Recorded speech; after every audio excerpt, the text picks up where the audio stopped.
Pemirsa, sidang kasus dugaan pemerasan dan gratifikasi K3 Kementerian Ketenagakerjaan dengan terdakwa mantan Wakil Menteri Immanuel Ebenezer masih berlanjut di Pengadilan Tipikor Jakarta. Agenda sidang kali ini menghadirkan Irfan Bobby Mahendro. Saksi mahkota yang dihadirkan, Irfan Bobby Mahendro, adalah mantan koordinator bidang kelembagaan dan personil K3 Kemnaker tahun 2022-2025 yang juga menjadi salah satu tersangka dalam kasus ini.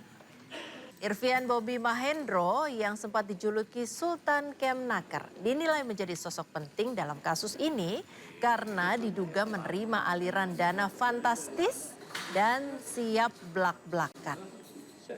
Peran ini diambil untuk membongkar peran para pihak serta mengungkap fakta hukum kasus-kasus dugaan pemerasan dan gratifikasi K3 Kementerian Ketenagakerjaan.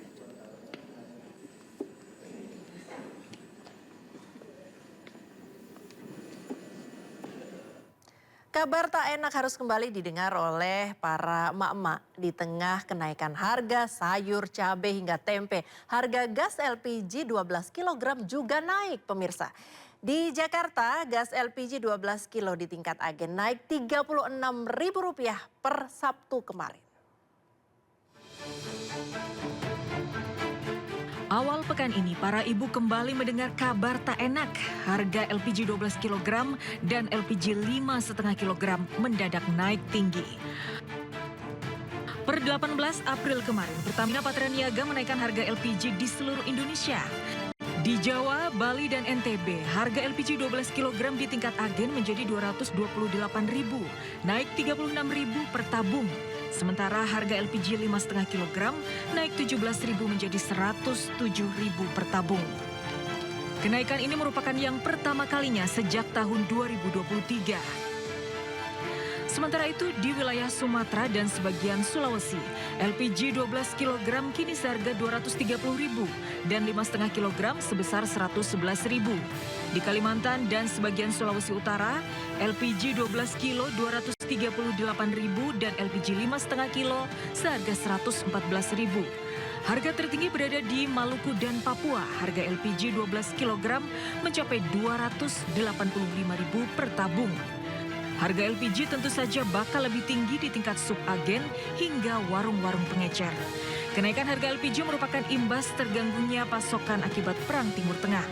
Tim Liputan iNews melaporkan. Pemirsa, pemerintah berencana akan membuat sistem teknologi berbasis digitalisasi aplikasi agar setiap elemen masyarakat dapat melaporkan kritikan penggunaan dana desa dan makan bergizi gratis. Untuk mendukung transparansi dan akuntabilitas tata kelola dana desa serta pengawasan program makan bergizi gratis, pemerintah akan membuat sistem pengawasan berbasis aplikasi. Utusan khusus Presiden Hashim Joyo Hadikusumo mengatakan dengan sistem aplikasi akan memastikan kualitas dan distribusi program dana desa dan MBG tepat sasaran. Sementara pihak Kejaksaan telah mengembangkan aplikasi Jaga Desa yang terintegrasi langsung dengan sistem keuangan desa milik Kemendagri. Sedangkan untuk program makan bergizi gratis, Kejaksaan Agung sudah melakukan uji coba teknologi sistem aplikasi sehingga pihak guru serta para murid dapat melakukan kritik pelayanan hingga cita rasa makanan terhadap pihak SPPG. Ini luar biasa. Saya menyambut ini positif sekali karena saya lihat bahwa Perdas ini bisa ikut mendampingi pemerintah untuk mengawasi beberapa program kunci daripada pemerintah kita ini. Membuat sistem di mana kami berikan hotline atau link kepada para penerima manfaat, yaitu kepala sekolah, guru, murid-murid, ya, agar mereka melaporkan langsung produk dari MBG tersebut, produknya yang ada di nampan itu. Ini basi atau tidak, ini layak atau tidak, atau juga... Pemirsa, Wakil Presiden ke-10 dan 12 Republik Indonesia Jusuf Kalla menepis penistaan agama pada ceramahnya di UGM beberapa waktu lalu. Dalam konferensi persnya, Yusuf Kala memberikan penjelasan bahwa saat itu ia sedang ceramah Ramadan di Universitas Gadjah Mada dalam tema perdamaian. JK kemudian menceritakan mengenai konflik sekelompok orang yang berujung pada kerusuhan besar dan membawa-bawa agama. JK juga memberi konteks pada ceramahnya, yaitu konflik Ambon atau Poso, dan bukan dalam konteks dogma agama. Kenapa agama, saya bacakan ulang supaya tahu. Kenapa agama menjadi alasan konflik kayak di Poso dan Ambon. Dengar ya. Jadi ini kalau buku, ini ayat tentang Ambon. Kan yang lain ada tentang DI, ada tentang Aceh, tentang Permesta. Ini kemudian, saya tidak bahas tentang khusus Poso, tidak. Hanya satu ayat yang berbunyi, kenapa agama gampang menjadikan alasan konflik? Karena dua-duanya, Islam dan Kristen, artinya orang Islam orang Kristen di tempat itu, bukan Islam keseluruhan. Islam Kristen di tempat itu, di Ambon itu, di Poso itu, berpendapat mati dan menewaskan orang mati atau mematikan itu syahid. Itu saja persoalkan. Padahal ini tentang Maluku. Saya tidak bicara tentang dogma agama. Saya tidak bicara tentang ideologi agama. Tidak. Tentang kenapa mereka saling membunuh. Kenapa mereka saling membunuh? Ada enggak di Islam? Tidak ada. Jadi mereka semua melanggar ajaran agama. Saya tidak mengajarkan agama Kristen. Tidak. Tentang kayak Ambon dan Poso. Anda kan para jurnalis, tahu kata-kata gitu kan?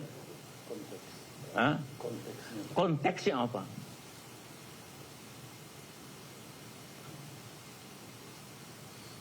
Semua pihak, Kristen juga berpikir begitu. Artinya karena saya bicara di kalangan Islam, sehingga zakat semua pihak, ya artinya Islam dan Kristen juga berpikir begitu.